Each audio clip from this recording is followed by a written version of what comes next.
കൊച്ചി ധനുഷ്കോടി ദേശീയപാതയിൽ ഇരുമ്പ് പാലത്തിന് സമീപം സ്വകാര്യ വ്യക്തി അനധികൃതമായി മണ്ണെടുത്തെന്ന് പരാതി.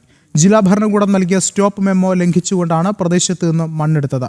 ഇരുമ്പ് പാലം ടൗൺ ഉൾപ്പെടെ മണ്ണിടിച്ചിൽ ഭീഷണിയിലെന്ന പ്രദേശവാസികൾ പറയുന്നു. ദേശീയപാത 85-ൽ ഇരുമ്പുപാലം ടൗണിന് സമീപം 60 അടിക്ക് മുകളിൽ ചെങ്കുത്തായിട്ടാണ് അനധികൃത മണ്ണെടുപ്പ് നടത്തിയിരിക്കുന്നത്.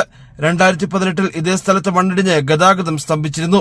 ഇതിന് പിന്നാലെയാണ് മണ്ണെടുപ്പ് തടഞ്ഞ് അന്നത്തെ ജില്ലാ കളക്ടർ സ്റ്റോപ്പ് മെമ്മോ നൽകിയത്. പിന്നീട് 2023-ലും മണ്ണെടുപ്പ് തുടർന്നു. ഇതോടെ ജില്ലാ ഭരണകൂടം വീണ്ടും ഇടപെട്ടു. എന്നാൽ നിലവിൽ നിയന്ത്രണങ്ങൾ അത്രയും കാറ്റിൽ പറത്തിയാണ് അനധികൃത മണ്ണെടുപ്പ് തുടരുന്നത്.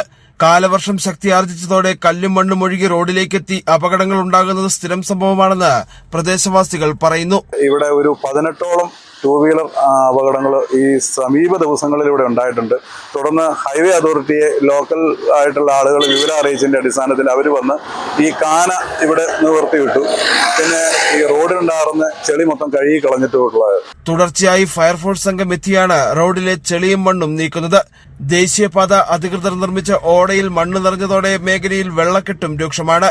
കാലവർഷം കനത്താൽ പ്രദേശത്ത് മണ്ണിടിയുമെന്ന ആശങ്കയും ഉടലെടുത്തിട്ടുണ്ട്. ബന്ധപ്പെട്ട അധികൃതർ വിഷയത്തിൽ അടിയന്തരമായി നടപടി സ്വീകരിക്കണമെന്ന ആവശ്യമാണ് ശക്തമാകുന്നത്.